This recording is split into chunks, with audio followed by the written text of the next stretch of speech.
અમદાવાદથી સમાચાર બોપલ વિસ્તારમાં ચોથા માળેથી પટકાયેલા યુવકનું થયું મોત। બોપલમાં અક્ષર લક્ઝુરિયા ફ્લેટમાં આ ઘટના બની। મૃતક મહાવીરસિંહની પડોશમાં રહેતા મુરત સોલંકી સાથે થઈ હતી માથાકૂટ। બાદમાં સ્થાનિક લોકોએ ઘટનાની જાણ કરતા પોલીસ સ્થળે પહોંચી હતી।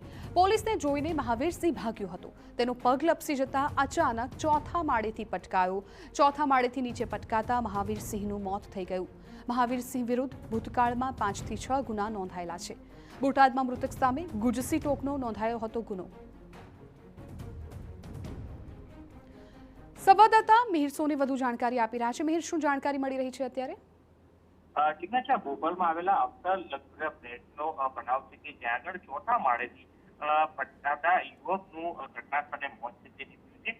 સ્પામાં કામ કરતા મહાવીરસિંહ સિંધવની પાડોશમાં રહેતા યુવક સુરત સોલંકી સાથે માથાકૂટ થઈ હતી। બંને વચ્ચે માથાકૂટ થતા જે ઝઘડો થયો હતો અને બાદમાં સ્થાનિક લોકોએ ઘટનાની જાણ કરતા પોલીસ ની જાણ કરવામાં આવી હતી અને પોલીસને જોઈ અને મહાવીરસિંહ છે કે જે ભાગ્યો હતો અને ત્યારબાદ તેનો પગ લપસી જતા અચાનક તે ચોથા માળેથી નીચે પટકાયો અને નીચે પટકાતાની સાથે તેનું મોત છે તે નીપજ્યું। બોપલ પોલીસે હાલ અકસ્માત મોતનો ગુનો નોંધી અને તેને જે પોસ્ટમોર્ટમ માટે ખસેડવામાં આવ્યું છે।